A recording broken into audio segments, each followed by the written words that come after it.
మీ personal interviews మరియు వ్యాపార ప్రకటనల కొరకు ఈ నెంబర్ని సంప్రదించండి.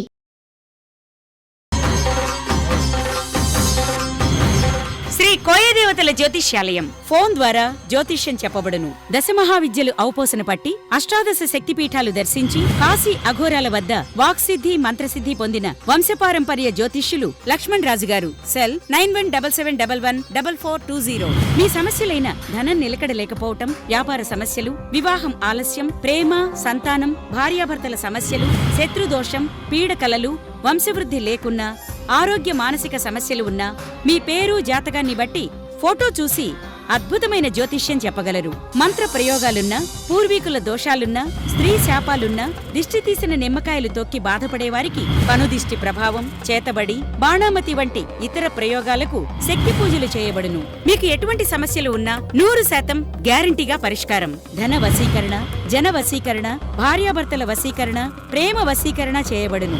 దూర ప్రాంతాల వారికి ఫోన్ ద్వారా జ్యోతిష్యం చెప్పబడును. మీరెక్కడెక్కడో జ్యోతిష్యం చెప్పించుకుని నిరాశ చెంది ఉంటే ఒక్కసారి ఈ గురువుగారిని సంప్రదించి పరిష్కార మార్గం పొందండి. శ్రీ కోయదేవతల జ్యోతిష్యాలయం. ఫోన్ ద్వారా జ్యోతిష్యం చెప్పబడును. ఎటువంటి సమస్యకైనా ఫోన్ లోనే పరిష్కారం చూపబడును. సెల్ 9177114420. హాయ్ హలో నమస్తే, నేను మీ కట్టా కార్తీక్. రియల్ హీరో అయిన, స్టార్ అనే పదానికి స్టార్డమ్ అయిన, తెలుగు సినిమా చరిత్రకి గ్యాంగ్ లీడర్ అయిన, తెలుగు సినిమా ఇండస్ట్రీకి బిగ్ బాస్ అయిన ఆయనే మెగాస్టార్ చిరంజీవి. ఆయన ప్రస్థానం గురించి ఒక్కసారి మనం మాట్లాడుకునే ప్రయత్నం చేద్దాం. మనతో ఉన్నారు ప్రముఖ విశ్లేషకులు, సినిమా విశ్లేషకులు ప్రకాష్ గారు. సార్ నమస్కారం. నమస్తే అండి. సార్, చిరంజీవి తన సినిమాల్లోకి వచ్చే నాటికి ఎంతోమంది పెద్ద స్టార్స్, అప్పటికే ఎన్టీఆర్, ఏఎన్ఆర్ అదొక తరం అయితే, తర్వాత కూడా కృష్ణ, శోభన్ బాబు వీరంతా ఉన్నారు. అసలు ఒక స్పేస్ ఉందా లేదా అనుకుంటున్న టైంలో చిరంజీవి వచ్చారు. ఆ టైంలో హీరోగా నాకు అవకాశం ఇవ్వండి, సినిమాలో నాకు అవకాశం ఇవ్వండి అంటే మొహం నీ అద్దంలో చూసుకోపో అన్నారంట. ఆయన చెప్పాడు ఒక ఇంటర్వ్యూలో. ఆ పరిస్థితి నుంచి మెగాస్టార్ వరకు ఎలా ఎదగలిగారు? అయితే ఇది ఒక్క రోజు జరిగింది కాదండి, ఇది అంచెలంచెలుగా జరిగింది.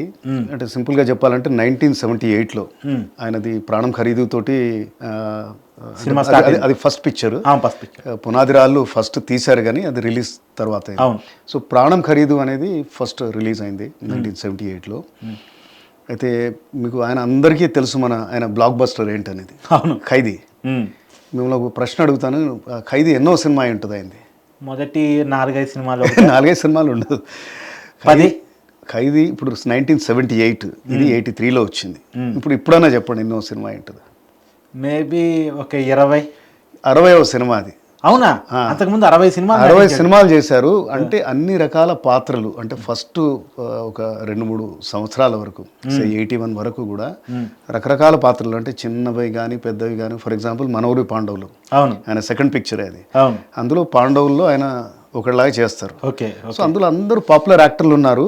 ఈయన కొత్త నటుడు, కానీ ఇతను చాలా తీక్షణమైన చూపులతోటి, అంటే అంతమంది, అంటే ఒక ఫ్రేమ్లో 5 ఉన్నా కానీ, మురళీమోహన్, దెన్ ప్రసాద్ బాబు ఇలాంటి వాళ్ళు పేరున్న యాక్టర్లు ఉన్నా కానీ, తన స్పేస్ తను, అరే ఎవర్రా బాబు ఈయన ఇంత చురుగ్గా ఉన్నాడు, షార్ప్గా ఉన్నాడు, చాలా ఎనర్జెటిక్గా ఉన్నాడు అనేది క్యాచ్ చేయించగలిగాడు అనమాట. సో అలానే విలన్ పాత్రలు వేశారు. చాలా సినిమాలు, మోసగాడు సినిమాలు, అండ్ ఇంకెన్నో సినిమాలు, కృష్ణ సినిమాలో కూడా విలన్ పాత్రలు వేశారు. ఏ పాత్ర లేకపోతే 47 రోజుల్లో ఫుల్ ఫ్లెజ్డ్ విలన్ పాత్ర వేస్తారు ఆయన. ఏది ఇది చెయ్యాలి, ఇది చెయ్యొద్దు అనుకోకుండా ప్రతి పాత్ర కూడా ఆయన చేశారు. క్యారెక్టర్ ఆర్టిస్ట్గా, విలన్గా. యా. అండ్ ఇంకొకటి ఏంటంటే ఆయన చేసిన రోల్స్ కూడా కొన్ని చూసేది ఉంటే, చట్టానికి కళ్ళు లేవు, కిరాయి రౌడీలు, ఇంట్లో రామయ్య, వీధిలో కృష్ణయ్య, శుభలేఖ, ఈ 4 సినిమాలు 4 నెలల్లోనే ఒకదాని తర్వాత ఒకటి వచ్చాయి. 4 నెలలే. చట్టానికి కళ్ళు లేవు, కిరాయి రౌడీలు, ఇవన్నీ యాక్షన్ సినిమాలు ఇవన్నీ. ఓకే, 6 నెలల్లో వచ్చి ఉంటాయి. 81, 82లో వచ్చాయి. 1.5 months 2 months వచ్చేది. అంటే నేను అనేది వెరైటీ ఆఫ్ రోల్స్. ఏంటైతే చట్టానికి కళ్ళులో పగా ప్రతీకారం మార్క్స్ సినిమా, కిరాయి రౌడీలో స్క్రీన్ స్పేస్ షేర్ చేసుకుంటారు ఎవరు? మోహన్ బాబు తోటి. మోహన్ బాబు అప్పుడు పాపులర్ యాక్టర్, కానీ ఆయన కంటే కూడా బాగా చేశారు ఈయన. అంటే అలా, అంటే ఒకరిని తక్కువ ఎక్కువ కాదు కానీ, అంటే ఆయన బాగా, అంటే పబ్లిక్ బాగా గ్రాప్ చేశారు ఆయన. ఇంట్లో రామయ్య, వీధిలో కృష్ణ అనేది out and out family drama. అందులో ఒక ఫైట్ అది ఇది ఉండొచ్చేమో కానీ out and out family drama. అది 100 రోజులు ఆడింది. శుభలేఖ చాలా సాఫ్ట్ మూవీ. ఏది విశ్వనాథ్ గారిది.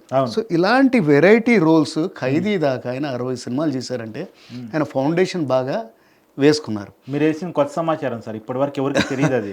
సో అయితే మీరు అన్నారు వీళ్ళు నలుగురు ఉన్నారు. ఈ నలుగురు స్తంభాలు కూడా అయితే ఎన్టీఆర్, ఏఎన్ఆర్, శోభన్ బాబు, కృష్ణ గారు, వీళ్ళందరూ కూడా ఎన్టీఆర్ అండ్ కృష్ణ ఒక టైప్ ఆఫ్ మూవీస్ చేసేవాళ్ళు. ఇదేంటి పగ, ప్రతీకారం, సోషల్ డ్రామా ఇట్లాంటిదని. కొద్దిగా ఫ్యామిలీ డ్రామా, ఇద్దరు హీరోయిన్స్, ఈ టైప్ మూవీస్ ఇద్దరు నాగేశ్వరరావు గారు, శోభన్ బాబు గారు చేసేవారు. అదో చేసేవాడు. కానీ వీళ్ళందరికీ కూడా ఏమైందంటే అట్లీస్ట్ రామారావు గారికి, నాగేశ్వరరావు గారికి 77, 78 వచ్చేసరికి వాళ్ళు సుమారుగా 55 ఏళ్ళు అయిపోయారు. అంటే ఆ రోజుల్లో ఇప్పటిలాగా ఈ ఫిట్గా ఉండడం అది ఇది అంటే బాడీ ఫోకస్ అంటే those were different times. So అందులో వాళ్ళ ప్రభ తగ్గుతూ ఉందన్నమాట. వాళ్ళు స్లో అవుతూ వస్తూ ఉన్నారు. ఓకే, అంటే 81 వరకు ఇద్దరు కూడా ఏజ్ రీత్యా 81 వరకు ఇద్దరు ఆల్మోస్ట్ 60 టచ్ అయ్యారు. ఓకే, వీళ్ళ అంటే పీక్లోకి వెళ్ళిపోయారు. బెబ్బుల్ పిలి, దెన్ ప్రేమాభిషేకం ఇట్లాంటి వాడుతూ. బట్ వాళ్ళదంతా తగ్గుతూ వస్తుంది అనమాట. అంటే కొత్త తరం వాళ్ళకి కొత్త తరం హీరోస్ కావాలి. అయితే మీరు అన్నట్టుగా స్థానం లేదని కాదు, గ్యాప్ ఉండింది, ఆయన పట్టుకున్నాడు ఆ గ్యాప్ని. There was a huge gap. అంటే ఒక మూసలాంటి సినిమాలు వచ్చాయి. దాన్ని మనం ఎవరిని తప్పుపట్టక్కర్లేదు. ఎందుకంటే ఆ రోజు సినిమా అనేది ఎంటర్టైన్మెంట్, ఎంత తొందరగా తీద్దామా అనేది ఇంపార్టెంట్ ఉండేది. ఇప్పుడు ఎన్టీఆర్ గారు, నాగేశ్వరరావు గారు కూడా సంవత్సరానికి 6 సినిమాలు చేసేవాళ్ళు అనమాట. ఇప్పుడు మన హీరోలు ఇప్పటి తరం హీరోలు 2 సంవత్సరాలు చేస్తూ ఉన్నారు. ఓకే, ఎందుకంటే ప్రేక్షకులకి అంటే థియేటర్ స్పీడ్ కావాలి. అండ్ ఈయన 78 నుంచి 83లో ఎన్ని ఇయర్స్ ఇవి, 5 ఇయర్స్లో 60 పిక్చర్స్ చేశారంటే 12 ఫిల్మ్స్ పర్ ఇయర్ చేశారనమాట. సో ఆ మూసలో ఏమైందంటే ఒక వెరైటీ అనేది రాలేదు. అంటే కథలో వెరైటీ లేదు, డైరెక్టర్స్ వాళ్ళే, అంటే లొకేషన్స్ అవే, ఇలా ఉండేసరికి ఒక కొత్తదనం యాక్టింగ్లో కానీ స్పీడ్లో కానీ తీసుకొచ్చింది చిరంజీవి గారు. సో ఖైదీ వచ్చేసరికి అంతకుముందు కూడా అభిలాష ఇలాంటి పిక్చర్స్, అంటే ఇప్పుడు నేను చెప్పినట్టు కిరాయి రోడీలు ఇట్లాంటి యాక్షన్ సినిమాలన్నీ చేశారు ఆయన. కానీ ఇది ఒక డిఫరెంట్ లెవెల్కి ర్యాంబోని తీశారు తెలుగులో. అంటే ఒక పోలీస్ స్టేషన్ని బద్దలు కొట్టడం, ఆ యాక్షన్, ఆ స్పీడ్ అనేది వేరే హీరోలకి ఈయనకి 1:10 రేషియోలో అది డిఫరెంట్గా ఉంటుంది. డాన్స్లో కూడా విపరీతమైన స్పీడ్, అదే అసలు చెప్పలేదు అసలు. అండ్ ఆయనకి ఏంటంటే చాలా రిథమ్ ఉంటుంది. ఇప్పుడు ఈరోజు హీరోలు వాళ్ళు చేయొచ్చు, అంటే వడికోల్ అక్రోబెటిక్ డాన్సెస్, డిఫికల్ట్ డాన్సెస్ చేస్తున్నారంటే వాళ్ళకి అవకాశాలు, సోర్సెస్ చాలా ఉన్నాయి సార్, నేర్చుకోవడానికి కానీ తెలుసుకోవడానికి కానీ, కొరియోగ్రాఫర్స్ కానీ డిఫికల్ట్ స్టెప్స్ చేయొచ్చు. ఏజ్ రీత్యా లేకపోతే బాడీ రీత్యా డిఫికల్ట్, అంటే ఒక కైండ్ ఆఫ్ జిమ్నాస్టిక్ లాంటి డాన్సెస్, డిఫికల్ట్ డాన్సెస్. అంటే మనం చూస్తూ ఉంటాం అల్లు అర్జున్ కానీ, జూనియర్ ఎన్టీఆర్ కానీ డిఫికల్ట్ డాన్సెస్ చేస్తూ ఉంటారు. కానీ ఈ రోజు కూడా ఈ ఏజ్లో కూడా రిథమిక్ డాన్స్, అంటే ఒక దాంట్లో ఒక లయ, అంటే ఆ చిరంజీవి డాన్స్ చూడడానికి ఒక సినిమా 10 సార్లు చూసిన వాళ్ళు చాలామంది ఉన్నారు అన్న. సో ఆ దాన్ని అలా గట్టిగా పట్టుకున్నారు ఆయన. అలా వెళ్ళిపోయి ఆల్మోస్ట్ ఆయనకు 100th పిక్చర్ కూడా ఆల్మోస్ట్ 87లోనే, అంటే 78లో ప్రస్థానము, 87 అంటే 9 ఇయర్స్లో 100 ఫిల్మ్స్ వచ్చాయి. 9 ఇయర్స్లో 100 ఫిల్మ్స్ వచ్చాయి. అంటే దీంట్లో ఇంకొక స్పెషాలిటీ ఏంటంటే ఈయనకు బాగా సపోర్టివ్గా అది ఇదంతా ఉన్నది కొంతమంది డైరెక్టర్లు.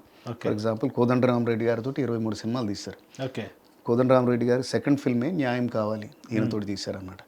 తర్వాత అభిలాష ఇలాంటివని. ఇప్పుడు ఒక గ్రూప్ ఉండేది, క్రియేటివ్ కమర్షియల్స్, కెఎస్ రామారావు గారు, దెన్ కోదండరామరెడ్డి గారు, ఇళయరాజా, యండమూరి వీరేంద్రనాథ్, ఈ కాంబినేషన్లో 4-5 సినిమాలు వచ్చి బ్యూటిఫుల్ హిట్స్. అంటే అది చాలామంది ఒక తరానికి, కపుల్ ఆఫ్ తరాలకి అది ఒక మెమరీలో ఉంటాయి. ఆ పాటలు ఇప్పుడు కూడా మారుమోగిపోతూ ఉంటాయి అన్నమాట.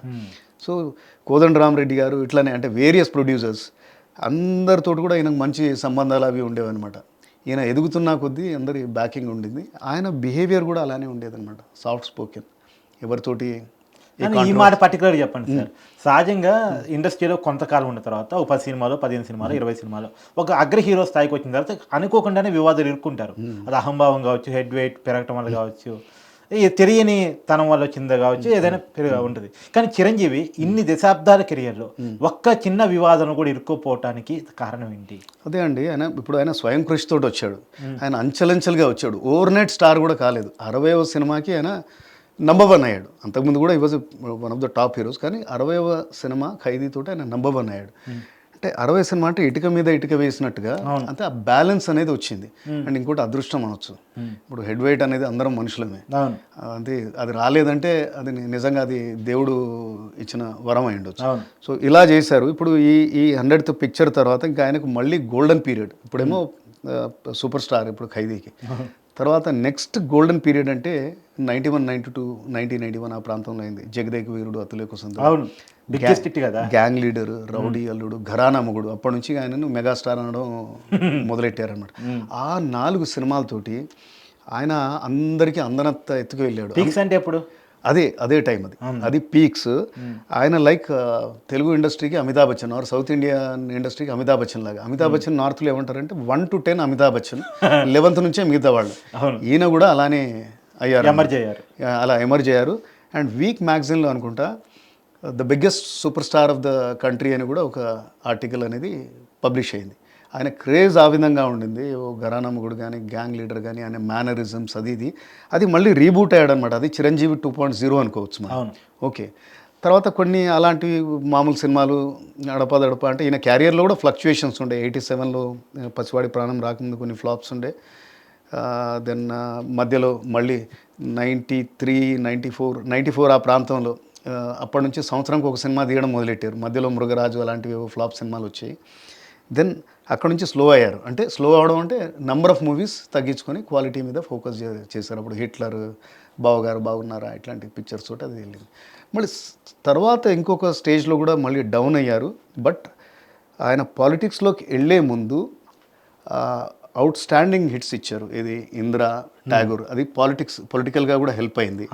Then Shankar Dada MBBS was the last hit film because before ఆయన 2008 పాలిటిక్స్లో అరంగేట్రం ప్రజారాజ్యం పెట్టేప్పుడు. కానీ ఆయన ఉన్నన్ని రోజులు అంటే 78 నుంచి 2008 ఈ 30 ఏళ్ళు మటుకు ఒక కనీసం 25 ఏళ్ళు అయితే వెళ్ళారు. సార్ నిజానికి ఒక హీరోకి ఒక టైం నడిచింది, తర్వాత ఇంకొక హీరో డామినేట్ చేస్తూ ఉంటారు. కానీ ఈయన ఒక 30 సంవత్సరాల పాటు 40 సంవత్సరాల పాటు సినిమా ఇండస్ట్రీని ఏకఛత్రాధిపత్యంతో ఏలగలిగాడంటే అంతగా ఎలా అంటే ఈయనతో పాటు వచ్చిన వాళ్ళు చాలామంది వెనక్కి వెళ్ళిపోయారు. కానీ ఈయన మాత్రం 1 to 10 రేంజ్లో మీరు చెప్పినట్టు అలా ఉండగలిగాడంటే ఆయన సక్సెస్ మార్క్కి కారణం ఏంటి? ఒకటి కష్టపడతాడండి విపరీతంగా. ఈ రోజు కూడా మీరు చూస్తే మొన్న వచ్చిన సార్ ఇక్కడ మాట టేస్ట్ మారుతూ ఉంటుంది కదా జనరేషన్. ఆయన ఒకటి అడాప్ట్ చేసుకుంటూ వచ్చాడు తను రోల్స్ కూడా మారాయి. ఫర్ ఎగ్జాంపుల్ మీరు ఇందిరా ట్యాగూర్ వచ్చేసరికి కాస్త వేరే అంటే సోషల్ ఇష్యూస్లోకి వెళ్ళడమో లేకపోతే ఇంకేదో. ఆయన ట్రేడ్ మార్క్ అంటే ఇప్పుడు కూడా ప్రొడ్యూసర్స్, డిస్ట్రిబ్యూటర్స్ ప్రెషర్ తోటి ఆ ట్రేడ్ మార్క్ డాన్స్లు అవి పెడతా ఉంటారు. పిక్చర్స్లో ఒక 2 డాన్సులు లేని మనం చిరంజీవి సినిమా అంటే అది ఏదో ఆ భోజనం లాస్ట్లో ఆవకాయ వేసుకోనట్టు ఉంటుంది అన్నమాట. సో తను ఎప్పుడైనా కానీ సినిమా ఎలా ఉన్నా కానీ ఒక 2 సాంగ్స్ అనేవి బాగా సూపర్బ్గా ఉన్నాయి అనుకోండి. ఇప్పుడు Indira amazing film, subject wise కూడా. కానీ అంతే ఎత్తుగా ఆ సినిమాని ఇంకో రెండో వైపు లేపింది ఏంటంటే ఆ వీణ సాంగ్ అనమాట. అంటే ఎప్పుడు కష్టానికి వెనకాడడం అంటే ఒక స్టేజ్ వచ్చాక అది ఫిజికల్లీ టాక్సింగ్. ఏజ్ పెరుగుతున్న కొద్దియానికి అయినా కానీ ఇప్పుడు మనం మొన్ననే వాల్తేరు వీరియాలో చూసాం అమేజింగ్ డాన్స్ పర్ఫార్మెన్స్. ఇప్పుడు సార్ రామ్ చరణ్తో పోటీ ఇస్తారు డాన్స్లో అయినా. అయితే ఇప్పుడు ఇందులో ఉన్నది ఏంటంటే ఈయన కంప్లీట్ యాక్టర్. అందుకే ఎంతమంది కొత్త వాళ్ళు వచ్చినా అంటే జస్ట్ ఉట్టి డాన్స్ ఫైట్లే కాదు, ఆయన కామెడీ టైమింగ్ విపరీతంగా. ఆయనకున్న కామిక్ టైమింగ్ ఎవరికి ఉండదు. ఇప్పుడు దొంగ మొగుడు, రౌడీ అల్లుడు, ఘరానా మొగుడు, అసలు మొన్ననే ఏదో అడ్వర్టైజ్మెంట్ వచ్చింది ఏదో పాల ప్యాకెట్, దాంట్లో కూడా కామిక్ టైమింగ్ అది ఉండేదన్నమాట. అండ్ మన వాల్తేరు వీరియర్లో కూడా కామిక్ టైమింగ్. దెన్ ఆ సెంటిమెంట్ అది ఇదంతా కూడా అంటే యాక్టింగ్, ఇంటెన్స్ యాక్టర్ అతను. ఇప్పుడు ఒక పున్నమి నాగు చూడండి, ఒక జ్వాల చూడండి, స్నేహం కోసం అంటే అది అసలు అది బద్దలవుతాడా అన్నట్టుగా ఉంటుందన్నమాట. So is a complete actor. Even Tagore sir దాని గురించి కూడా చెప్పుకోవాలి, బిగ్గెస్ట్ హిట్ సినిమా చిరంజీవి గారి కెరీర్లో. సో ఆయనకు ఈ పొలిటికల్లో ఒకటి సెట్ బ్యాక్ అయ్యిండొచ్చు, అంటే ఆయన సక్సెస్ కావాలనుకున్నంత కాలేదు. కానీ ఈ రోజు కూడా ఎవరికైనా లైఫ్లో కొన్ని ఫెయిల్యూర్స్ ఉంటాయి, కానీ దాన్ని నిలదొక్కోవటం, దాన్ని సక్సెస్గా మార్చుకోవటం ఆయనకే చెల్లుబాటు అనేది నా ఉద్దేశం. అవునండి. ఇప్పుడు ఆయనకు ఇప్పుడు పెద్ద ఫిల్మ్ వస్తుంది విశ్వంబర. ఇప్పుడు మీరు అన్నారు కదా ఇంత కొత్త వాళ్ళు వస్తున్నా కానీ ఎట్లా నిలదొక్కుంటున్నాడు. ఒక ఐ థింక్ ఆ డైరెక్టర్ ఆయనకి సగం ఏజ్ కూడా ఉండదు ఇందులో. సో ఇప్పుడు వాళ్ళ అబ్బాయి సినిమా వస్తుంది, ఆయన సినిమా వస్తుంది. మల్లిడి అతనితోటి చేస్తా ఉన్నాడు ఈ ఫిల్మ్ విశ్వంబర అనేది. Very young director. So experiment చేయడానికి కానీ కొత్త వాళ్ళతోటి కానీ ఇక్కడ హెజిటేట్ చేయడు. అండ్ ఇప్పుడు దసరా డైరెక్టర్ తోటి కూడా శ్రీకాంత్ ఓదెలాతోటి నెక్స్ట్ పిక్చర్ ఉంది. సో ఈజ్ అంటే టాలెంట్ని ఎంకరేజ్ చేస్తాడు, కొత్తగా ఎక్స్పెరిమెంట్ చేయడానికి వెనకాడు. అండ్ ఆయనకు అవార్డ్స్ రివార్డ్స్ వస్తూనే ఉన్నాయి. ఏ స్టేజ్కి వెళ్ళాడంటే అతను ఏది అడగట్లేదు, దానితో అవి వస్తాయి. మన 2024లో పద్మవిభూషణ్ వచ్చింది. అలానే మీరు చూసుంటారు 2024లో గిన్నిస్ బుక్ ఆఫ్ వరల్డ్ రికార్డ్స్లో the only actor dancer who was done more than 24,000 అది వరల్డ్ రికార్డ్. సో అది ఎవరో మనం అనుకోలేదు కూడా. ఆయన డాన్సులు చేస్తారు, అందరూ చిరంజీవి అభిమానులకి ఆయన డాన్సులు అంటే ఇష్టపడే వాళ్ళకి అది ఒక చాలా మంచి న్యూస్ అయింది. సో ఇంకా ఆయనకు అంటే మనం రజనీకాంత్ గారు 75 yearsలో ఇంకా ఆయన అదే కుమ్మేస్తున్నారు సినిమా భాషలో. ఇంకా చిరంజీవి గారికి ఇంకా చాలా టైం ఉంది. ఇలాంటి మంచి మంచి సినిమాలు ఇంకా ఇస్తూ అండ్ అదే స్వయం కృషికి నిలుటద్దం ఆయన. కొంతమంది స్టార్స్ని ఖచ్చితంగా చెప్పుకొని తీరాల్సింది సార్. మీరు అన్నట్టు రజనీకాంత్ గారు, కమల్ హాసన్ గారు, మన తెలుగులో చిరంజీవి గారు, వీరంతా అసలు కొన్ని దశాబ్దాల పాటు ఇండస్ట్రీని అంటే జనరేషన్ మారినా కానీ దాన్ని కూడా అడాప్ట్ చేసుకుంటూ వాళ్ళని మెప్పించే తనం ఒకటండి. ఈయన సీక్రెట్ ఆఫ్ సక్సెస్, ఈయన స్టార్డమ్కి పునాది చాలా డీప్గా ఉంది. 60 సినిమాల పునాది ఉంది. 2 సినిమాలతో 3 సినిమాలతో లేకపోతే పుష్ తోటి వచ్చిన మనిషి కాదు ఈయన. అది ఉంది. Let us wish him all the best. Yes sir. Thank you so much.